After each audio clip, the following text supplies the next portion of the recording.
Imaginez ceci. Vous poursuivez un papillon dans un jardin, vous lancez et tentez de l'attraper, tandis qu'il danse juste hors de votre portée. Plus vous forcez, plus il devient insaisissable. Mais à l'instant où vous restez immobile, que vous respirez profondément et que vous ouvrez simplement la main avec une douce patience, il se pose délicatement sur votre paume. Ce n'est pas qu'une métaphore poétique, c'est le secret pour manifester tout ce que vous avez toujours désiré dans la vie. La plupart des gens abordent leurs rêves comme cette course effrénée après un papillon. Ils poussent, ils s'éreintent, ils s'épuisent en tentant de forcer des résultats qui semblent s'évanouir dès qu'ils essaient de les saisir. Mais si je vous disais que les anciens stoïciens découvrirent quelque chose de révolutionnaire il y a plus de 2000 ans, quelque chose que la psychologie moderne ne commence qu'à peine à valider, la force la plus puissante de la manifestation n'est pas l'action, c'est l'art du non-attachement stratégique.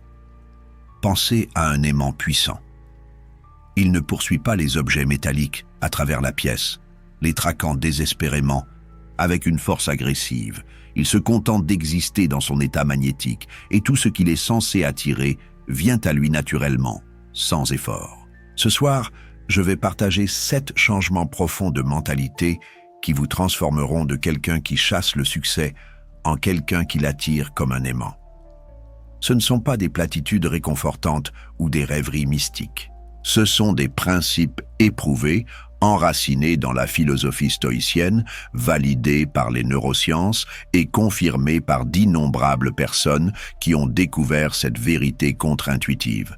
Plus vous serrez le poing, moins vous dites « Gagnez, restez avec moi ». Car à la fin de ce voyage, vous comprendrez pourquoi vos luttes ont été une préparation nécessaire à l'abondance sans effort qui est sur le point de se dévoiler. La première transformation commence par un changement radical de l'endroit où vous placez votre attention. La plupart des gens sabotent leur succès avant même de commencer, en se focalisant sur la seule chose qu'ils ne peuvent pas contrôler, le résultat. Cela crée ce que les psychologues appellent la résistance cognitive, une friction mentale, qui repousse en réalité ce que vous essayez d'attirer.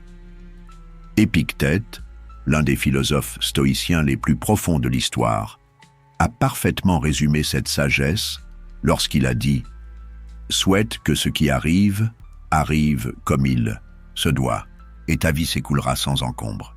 Ce n'est pas une résignation passive, c'est une redirection stratégique de votre ressource la plus précieuse, votre énergie mentale. » Prenez Lily, une professionnelle du marketing qui a passé 3 ans à se sentir de plus en plus frustrée par l'évolution de sa carrière. Chaque jour, elle s'obsédait sur les délais de promotion, se comparait à des collègues paraissant avancer plus vite et se couchait chaque soir en calculant précisément quand sa prochaine avancée devrait arriver. Plus elle se focalisait sur le quand et le comment, plus elle devenait anxieuse et inefficace.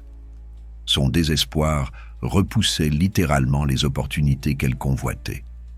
Tout a changé lorsque Lily a découvert le pouvoir de l'attention centrée sur le processus. Au lieu de se réveiller chaque matin angoissée par sa trajectoire professionnelle, elle s'est mise à se poser une question différente. Quel travail de la plus haute qualité puis-je accomplir aujourd'hui?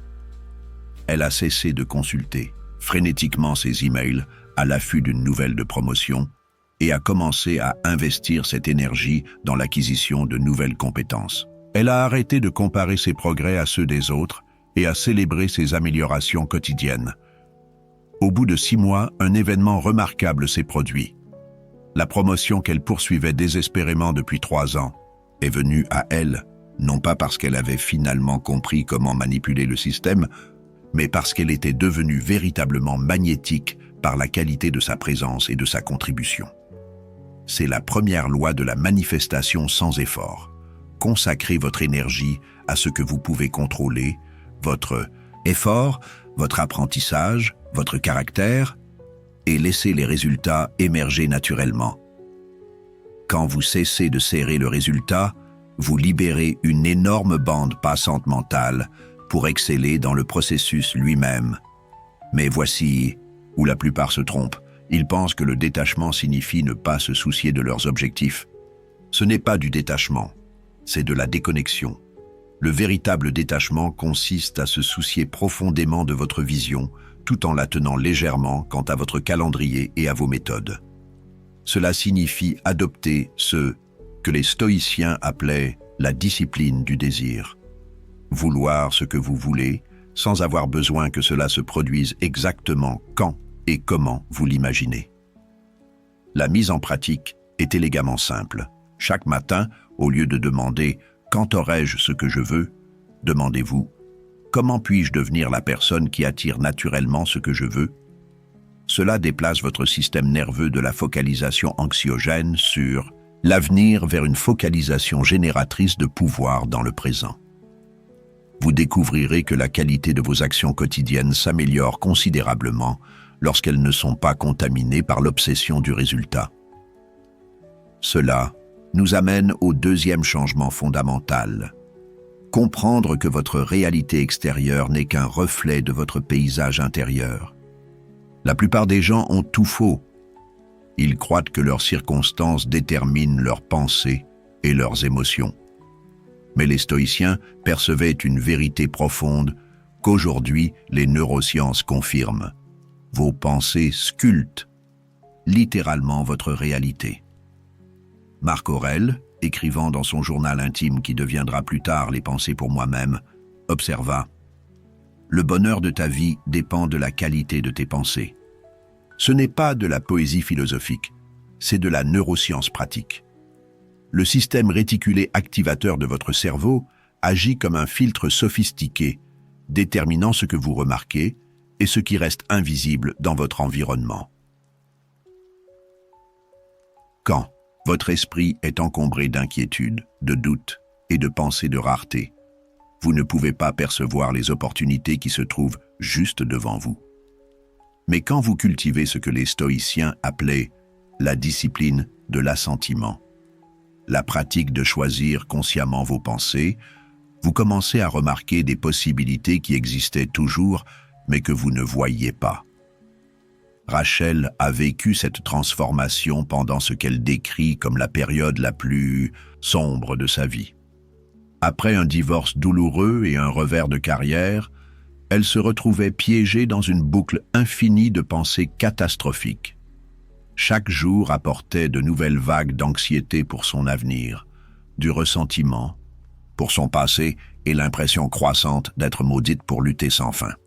Le tournant est survenu quand Rachel a commencé à pratiquer ce que les thérapeutes cognitifs appellent l'observation des pensées, simplement remarquer ces schémas mentaux sans immédiatement y croire ou les combattre. Elle a découvert que son esprit rejouait sans cesse les mêmes scénarios effrayants, comme un vieux disque rayé coincé sur la même mélodie triste. Au lieu d'essayer de forcer des pensées positives, Rachel a commencé à rediriger doucement son attention chaque fois qu'elle se surprenait à déraper. Quand son esprit murmurait « Tu ne te relèveras jamais de ça », elle a appris à répondre avec curiosité plutôt qu'avec panique. Voilà une pensée intéressante. Je me demande ce qui pourrait être possible d'autre. Ce simple changement dans sa relation à sa propre pensée a créé de l'espace pour que de nouvelles possibilités émergent. En quelques semaines, Rachel a commencé à repérer des opportunités dont elle était aveugle pendant ces mois, dominée par l'anxiété. Une conversation fortuite a mené à un projet en freelance. Une rencontre imprévue dans un café a déclenché une amitié qui a ouvert des portes professionnelles. Les circonstances extérieures n'avaient pas changé magiquement, mais sa capacité à les percevoir et à y répondre avait été révolutionnée. La pratique est remarquablement simple. Tout au long de la journée, faites des pauses périodiques et demandez-vous « Quelle histoire suis-je en train de me raconter en ce moment ?» Si cette histoire est limitante, empreinte de peur ou de rareté, ne la combattez pas. Reconnaissez-la simplement, puis choisissez consciemment un récit plus dynamisant. Il ne s'agit pas de déni ou de positivité forcée. Il s'agit de reconnaître que vous avez bien plus de contrôle sur votre état mental que vous ne le croyez. Vos pensées ne sont pas des faits, ce ne sont que des événements mentaux que vous pouvez observer, évaluer et décider d'engager. ou de lâcher. Quand vous maîtrisez cette distinction, vous commencez à vivre depuis un lieu de choix conscient plutôt que de réaction inconsciente. C'est alors que la manifestation cesse de ressembler à un espoir désespéré et devient un magnétisme naturel. Le troisième changement exige d'embrasser ce qui pourrait être le concept le plus difficile pour notre culture de la gratification instantanée, le timing divin. Nous vivons dans un monde qui promet tout immédiatement, livraison en 2 jours, messages instantanés, résultats rapides.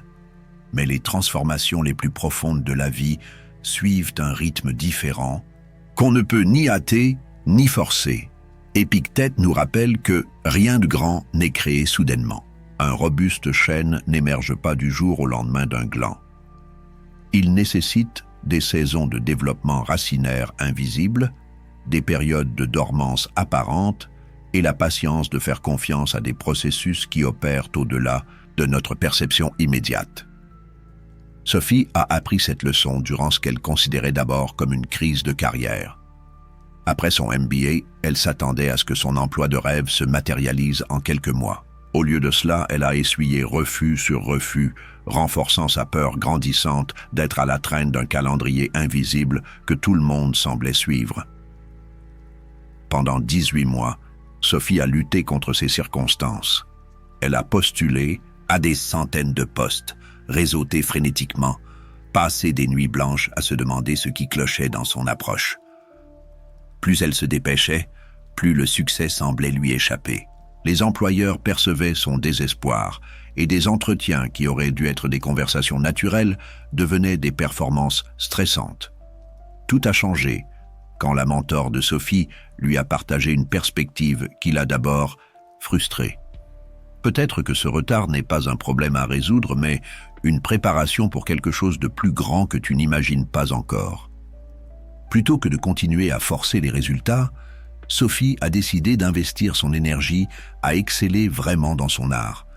Elle s'est inscrite à des cours avancés, a entrepris des projets bénévoles stimulants et a commencé à tisser des relations fondées sur la curiosité authentique, plutôt que sur le réseautage stratégique. Elle a cessé de voir sa situation actuelle comme un échec et a commencé à la percevoir comme un chapitre précieux d'une histoire plus vaste qu'elle ne pouvait pas encore voir. 14 mois plus tard, Sophie a reçu une opportunité qui dépassait tout ce qu'elle avait auparavant poursuivi désespérément. Une entreprise à laquelle elle n'avait même pas pensé la contacter. Ayant entendu parler de son travail bénévole, grâce à une personne qu'elle avait liée non pas pour réseauter, mais simplement parce qu'elle appréciait son point de vue sur le secteur. Ce poste n'était pas juste un emploi, il était exactement aligné avec ses valeurs, ses compétences et sa vision à long terme. Plus tard, Sophie a réalisé qu'aucun des postes antérieurs qu'elle avait tant convoités n'aurait offert la croissance, la rémunération ou le travail significatif que cette opportunité lui apportait. Le timing divin ne signifie pas une attente passive. Cela signifie une préparation active combinée à une confiance patiente. Cela implique ce que les stoïciens appelaient la discipline de l'action, un effort constant sans évaluation perpétuelle de résultats immédiats. La mise en pratique consiste à passer de l'anxiété liée au délai à l'engagement, orienté vers le processus. Au lieu de demander « pourquoi cela n'arrive-t-il pas assez vite ?», demandez « comment puis-je utiliser ce temps pour être encore plus préparé à ce qui arrive ?» Ainsi, les périodes d'attente se transforment de retards frustrants en phases de préparation précieuse. Quand vous vous alignez sur le timing divin, vous découvrez que les retards vous redirigent souvent vers des opportunités bien supérieures à ce que vous poursuiviez initialement. Ce qui semblait être un refus devient une protection, et ce qui paraissait lenteur devient un rythme parfait pour le déploiement plus vaste de votre vie. Cette compréhension mène naturellement à la 4e transformation, la différence critique entre l'action intentionnelle et l'agitement désespéré. L'énergie est tout dans la manifestation, et la qualité de l'énergie que vous apportez à vos efforts détermine la qualité des résultats que vous attirez. Le désespoir repousse, Il véhicule une fréquence de manque, de carence, qui éloigne réellement ce que vous recherchez. Le but, en revanche, magnétise. Il porte une fréquence de clarté, de confiance et d'alignement qui attire les opportunités vers vous. Épictète enseignait à ses élèves, « D'abord dis-toi ce que tu veux être, puis fais ce que tu dois faire. » Il ne s'agit pas de créer une fausse persona. Il s'agit de se connecter à vos valeurs et à votre identité authentique, puis de laisser vos actions découler naturellement de ce lieu centré. L'histoire de Jack illustre puissamment ce principe. Après avoir été licencié de son poste en entreprise, il a d'abord abordé sa recherche d'emploi comme un homme qui se noie, saisissant frénétiquement toute opportunité pouvant le maintenir à flot. Il a postulé à des postes qui ne l'intéressaient pas vraiment, accepté des entretiens en décalage avec ses valeurs et se présentait comme ce qu'il croyait que chaque employeur voulait. Le désespoir dans son énergie était palpable. Lors des entretiens, son anxiété quant à l'obtention du poste éclipsait son charisme et sa compétence naturelle. Les employeurs captaient son besoin, et même s'il était qualifié, il choisissait des candidats plus confiants et sûrs d'eux. Le déclic de Jack est survenu quand il a pris du recul pour renouer avec ses valeurs et son identité fondamentale. Au lieu de se demander « quel emploi puis-je obtenir ?», il a commencé à demander « quel type de travail me permettrait de contribuer le mieux possible tout en soutenant le style de vie que je veux créer ?» Ce changement de questionnement a tout transformé. Jack a cessé de postuler à des postes hors de ses valeurs, même lorsqu'il subissait une pression financière pour accepter n'importe quoi. Il a commencé à se présenter authentiquement lors des entretiens, partageant ses véritables intérêts et perspectives, au lieu d'essayer d'être ce qu'il pensait que chaque employeur désirait. Le changement dans son énergie a été immédiat. Ses amis ont remarqué qu'il ressemblait à nouveau à lui-même, comme il ne l'avait pas été depuis des mois. Plus important encore, les employeurs ont commencé à réagir différemment à lui. Au lieu de ressentir son désespoir, il percevait sa confiance tranquille et son sens clair du but. En 6 semaines après ce virage, Jack a reçu 3 offres d'emploi, chacune émanant d'entreprises qui appréciaient exactement ce qu'il apportait. Mieux encore, ces 3 opportunités étaient plus alignées avec ses valeurs et offraient une meilleure rémunération que tout ce qu'il avait désespérément poursuivi précédemment. Voilà le pouvoir de l'action intentionnelle. Lorsque vous savez qui vous êtes et ce que vous valorisez, vos efforts portent une qualité d'énergie différente. Vous cessez de convaincre les gens de vous vouloir et commencez naturellement à attirer ceux qui apprécient authentiquement ce que vous offrez. La pratique consiste à vérifier régulièrement votre motivation. Avant d'entreprendre une action vers vos objectifs, faites une pause et demandez-vous « Est-ce que je fais cela par pur désir ou par désespoir ? Est-ce que je force un résultat ou est-ce que je fais ce pas parce qu'il s'aligne avec qui je suis et ce que je valorise ?» Quand vos actions découlent du but plutôt que de la panique, elles possèdent une qualité magnétique qui ouvre des portes dont vous n'aviez même pas idée. Vous attirez des opportunités véritablement alignées avec votre être authentique, au lieu d'accepter les miettes que votre désespoir pourrait ramasser. Le 5e changement requiert de lâcher ce qui pourrait être l'illusion la plus persistante de l'expérience humaine, croire que l'on peut contrôler les circonstances externes.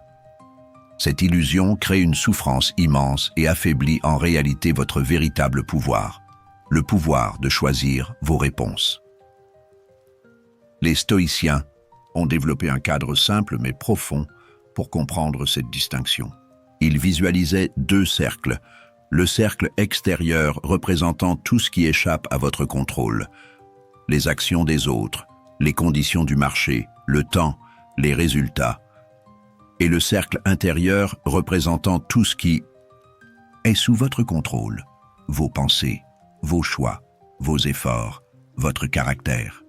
Épictète enseignait que la liberté est le seul but digne de la vie, et elle s'acquiert en dédaignant ce qui échappe à notre pouvoir. Il ne s'agit pas de devenir passif ou indifférent.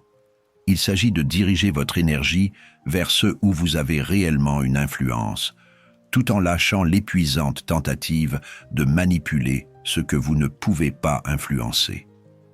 La transformation d'Anna illustre magnifiquement ce principe. Propriétaire d'une petite entreprise, elle avait pris l'habitude de passer ses nuits à se tourmenter sur des facteurs totalement hors de son contrôle. Fluctuations économiques, actions des concurrents, décisions des clients qu'elle ne pouvait influencer. Scénario hypothétique pouvant ne jamais arriver. Ce labeur mental constant sur l'incontrôlable l'épuisait durant la journée, alors qu'elle avait justement besoin de son énergie pour les décisions et actions sous son influence. Elle consacrait tant de bandes passantes mentales à l'impossible qu'il lui en restait peu pour exceller là où elle pouvait vraiment faire une différence. Le déclic d'Anna est survenu quand elle a commencé à pratiquer ce qu'elle appelait le tri des contrôles. Chaque matin, elle notait ses préoccupations puis les classait honnêtement. Sous mon contrôle ou hors de mon contrôle. Au début, elle fut choquée de découvrir combien de son énergie mentale était dévolue à la deuxième catégorie. Plutôt que de lutter contre ce schéma, Anna a commencé à rediriger cette énergie. Lorsqu'elle surprenait à s'inquiéter pour des facteurs hors de son contrôle, elle s'arrêtait et se demandait « Qu'est-ce que je peux réellement influencer dans cette situation ?» Puis, elle posait une action concrète en ce sens. Quelques mois, l'entreprise d'Anna a commencé à prospérer comme jamais auparavant. Non pas parce que les conditions externes étaient devenues plus favorables, mais parce qu'elle appliquait enfin toute son énergie et son attention au domaine où elle pouvait avoir un véritable impact. Sa prise de décision gagnait en clarté, son leadership en assurance et son niveau de stress chutaient drastiquement. Les clients remarquaient le changement positif dans son énergie. Au lieu de l'anxiété subtile qui caractérisait auparavant ses interactions, ils percevaient sa calme, sa compétence et sa fiabilité. Ce changement de présence a naturellement attiré davantage d'opportunités et de meilleures relations de travail. La pratique du lâcher-prise est à la fois simple et exigeante. Tout au long de la journée, lorsque vous ressentez stress ou frustration, arrêtez-vous et demandez-vous « Est-ce que c'est quelque chose que je peux réellement influencer ?» Si la réponse est non, redirigez consciemment votre attention vers ce que vous pouvez influencer. Si la réponse est oui, posez une action concrète, puis lâchez l'attachement au résultat. Cela ne signifie pas devenir passif ou indifférent. Au résultat, cela signifie concentrer votre souci sur une action efficace, tout en abandonnant l'illusion que l'on peut forcer des résultats spécifiques par l'inquiétude ou la manipulation. Quand vous cessez de gaspiller votre énergie sur ce que vous ne pouvez pas contrôler, vous en libérez énormément pour ce que vous pouvez. La 6e transformation consiste à incarner l'énergie de l'abondance, avant même que l'abondance ne se manifeste dans vos circonstances externes. C'est peut-être le principe de manifestation le plus contre-intuitif et pourtant le plus puissant catalyseur de changements réels. La plupart des gens opèrent depuis un état d'esprit de rareté, croyant qu'il n'y a pas assez pour tout, le monde, qu'il faut absolument rivaliser pour des ressources limitées, et que recevoir ce qu'on veut signifie priver quelqu'un d'autre. Cet état d'esprit crée une énergie tendue et avide qui repousse en réalité les opportunités et les ressources. La conscience d'abondance repose sur une base entièrement différente, la reconnaissance qu'il existe des possibilités infinies, une créativité illimitée et suffisamment de ressources pour que chacun prospère, à condition de contribuer ses dons uniques. Ce n'est pas un optimisme naïf, c'est une compréhension pratique de la façon dont fonctionne l'énergie et l'attention dans la manifestation. Épictète remarquait que la richesse ne consiste pas à posséder de grands biens, mais à avoir peu de désirs. Cela pointe une vérité profonde. L'abondance est d'abord un état interne qui attire ensuite la validation externe, et non l'inverse. James a découvert ce principe durant une période où sa situation financière était vraiment difficile. Après des années de déception professionnelle et une dette croissante, il avait développé ce qu'il reconnaîtra plus tard comme une approche financière dictée par la rareté. Il amassait ses ressources, prenait des décisions motivées par la peur et abordait chaque interaction avec une subtile note de besoin. Cette énergie repoussait les opportunités dont James avait le plus besoin. Les gens captaient son désespoir. Ils évitaient de travailler avec lui ou proposaient des conditions qui reflétaient son état basse énergie. James se retrouvait pris dans un cercle où son état d'esprit de rareté engendrait des expériences de rareté, renforçant son sentiment de manque. Le déclic est survenu lorsque James a commencé à pratiquer ce qu'il appelait les expériences d'abondance. Même si son compte en banque était limité, il a commencé à agir comme s'il disposait déjà des ressources dont il avait besoin. Cela ne voulait pas dire dépenser l'argent qu'il n'avait pas. Cela signifiait prendre ses décisions depuis un lieu de confiance plutôt que de peur. James a commencé à proposer ses services à des tarifs reflétant leur vraie valeur, plutôt que ce que sa peur lui disait que les gens seraient prêts à payer. Il traitait désormais les clients potentiels comme des collaborateurs plutôt que comme des sauveurs censés le tirer de sa situation financière. Il a investi de petites sommes dans son propre développement, choisissant les opportunités d'apprentissage selon leur valeur potentielle plutôt que seulement selon leur coût.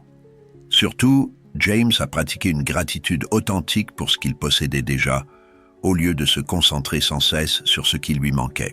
Chaque matin, il passait 5 minutes à reconnaître les ressources, les relations et les opportunités déjà présentes dans sa vie.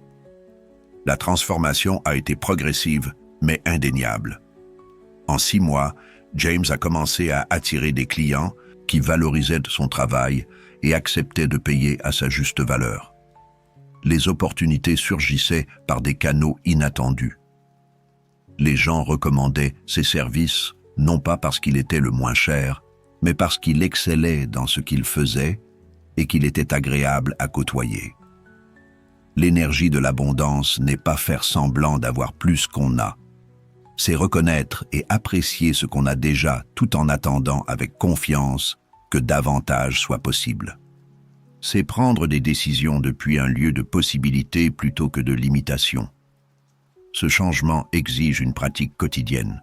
Commencez chaque journée en reconnaissant 3 choses pour lesquelles vous êtes vraiment reconnaissant, pas parce que vous devriez, mais parce que la reconnaissance de l'abondance existante crée de l'espace pour plus d'abondance. Au cours de la journée, repérez quand vous fonctionnez depuis une énergie de rareté, saisir, accumuler, rivaliser, et passez consciemment à une énergie d'abondance, partager, faire confiance, collaborer. Quand vous incarnez l'abondance, avant qu'elle ne se manifeste extérieurement, vous commencez à attirer des personnes et des opportunités qui correspondent à cette énergie. Au lieu d'attirer des expériences qui confirment vos limites, vous magnétisez des expériences qui élargissent vos possibilités. Cela nous amène au dernier et plus intégratif des changements. Apprendre à combiner l'action intentionnelle avec l'abandon patient. C'est la danse maîtrisée entre l'effort et la facilité, entre faire sa part et faire confiance au processus plus vaste. Sénèque a parfaitement capturé cette sagesse. Toute action réussit mieux lorsqu'elle est accompagnée d'efforts, mais l'effort produit davantage quand il est associé à la patience qu'à la force et à l'anxiété. Il ne s'agit pas de choisir entre action et abandon. Il s'agit d'apprendre à tenir les deux en même temps. La transformation de l'entreprise de Grace illustre ce principe. Après des années à se démener pour développer son cabinet, de conseil par la force et l'effort incessant, elle se sentait épuisée, stressée et peinait à conserver ses clients. Chaque jour ressemblait à pousser un rocher en haut d'une colline et elle commençait à remettre en question son choix d'être entrepreneur. Le déclic est survenu lorsque Grace a réalisé qu'elle approchait son entreprise en guerrière plutôt qu'en jardinière. Les guerriers utilisent la force pour vaincre les obstacles. Les jardiniers créent les conditions favorables à la croissance naturelle, puis veillent patiemment à ce qui émerge. Grace a commencé à appliquer cette approche de jardinière à son développement commercial. Au lieu de poursuivre frénétiquement chaque piste potentielle, elle s'est concentrée sur la fourniture constante d'une valeur exceptionnelle à ses clients existants. Au lieu d'un réseautage motivé par l'anxiété, elle a construit des relations authentiques avec des personnes dont elle respectait le travail. Plutôt que de présenter constamment ses services, elle partageait des idées et des ressources susceptibles d'être utiles aux autres, qu'ils puissent l'embaucher ou non. Ce changement a exigé une patience énorme. Pendant plusieurs mois, Grace a dû résister à l'envie de revenir à ses anciens schémas de forçage lorsque les résultats tardaient à apparaître. Elle a dû faire confiance au fait que ses actions cohérentes et alignées sur ses valeurs finiraient par générer la croissance commerciale désirée, même lorsqu'elle n'en voyait pas la preuve immédiate. La transformation s'est amorcée subtilement. Ses clients existants ont commencé à lui recommander des contacts. Des personnes qu'elle avait aidées sans rien attendre en retour ont commencé à revenir vers elle lorsqu'elles avaient besoin de ses services. Des opportunités ont surgi grâce à des relations qu'elle avait nouées simplement en étant utile et non en cherchant à tirer avantage. 18 mois plus tard, l'entreprise de Grace avait connu une croissance supérieure à celle qu'elle avait obtenue pendant des années de lutte acharnée.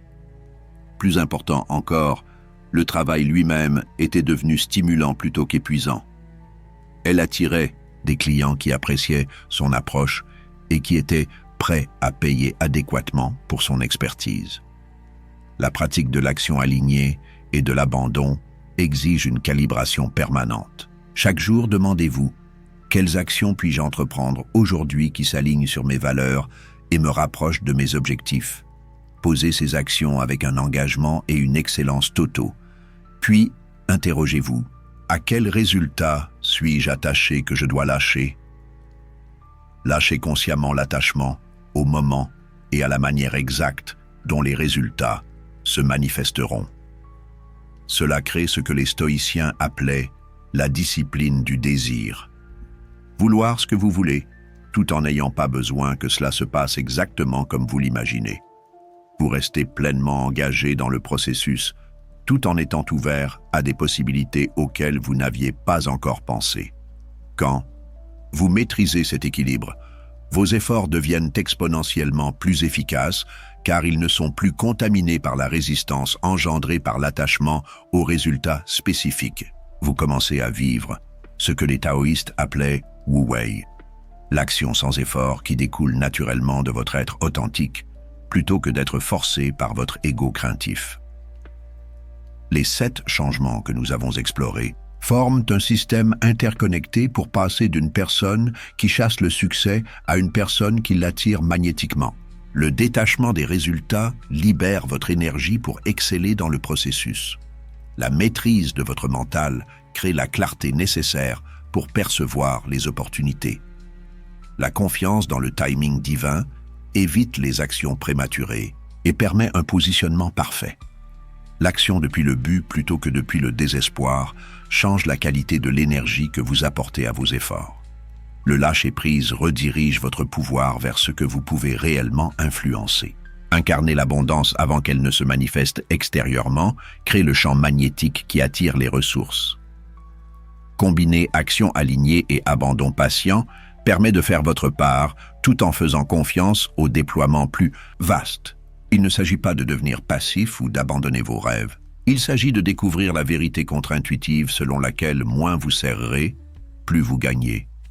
Il s'agit d'apprendre à travailler avec les lois naturelles de la manifestation plutôt que contre elles. Les anciens stoïciens comprenaient quelque chose que notre culture a en grande partie oublié. Le véritable pouvoir ne vient pas du contrôle des circonstances externes, mais de la maîtrise de nos réponses internes à quelques circonstances se présentent. Quand vous alignez votre état intérieur avec vos résultats désirés, vous commencez à attirer des expériences qui correspondent à cet alignement. Votre tâche maintenant est merveilleusement simple. Choisissez l'un de ces 7 changements et commencez à le pratiquer dès aujourd'hui. Remarquez how ça diffère de vos anciens schémas de forçage et d'effort. Observez comment les gens réagissent différemment à vous quand vous opérez depuis cette nouvelle énergie. Soyez attentif aux opportunités qui commencent à apparaître lorsque vous ne les poursuivez plus désespérément. Il ne s'agit pas de perfection, il s'agit de direction. Chaque instant offre une opportunité de choisir l'alignement plutôt que la résistance, la confiance plutôt que le contrôle, le but plutôt que le désespoir. Plus vous pratiquez ces changements, plus ils deviennent naturels, jusqu'à ce que ce qui semblait autrefois être du travail devienne votre nouvelle façon d'être. Le papillon que vous poursuiviez est prêt à se poser sur votre épaule. La question est, êtes-vous prêt à arrêter de courir et à tendre la main avec une confiance patiente? Vos rêves ne sont pas aussi loin que vous le croyez. Ils attendent simplement que vous deveniez la personne capable de les recevoir, sans effort. La transformation commence maintenant. Faites confiance au processus, entreprenez des actions alignées et préparez-vous à être émerveillé par ce qui se déploie lorsque vous cessez de forcer et commencez à vous laisser porter.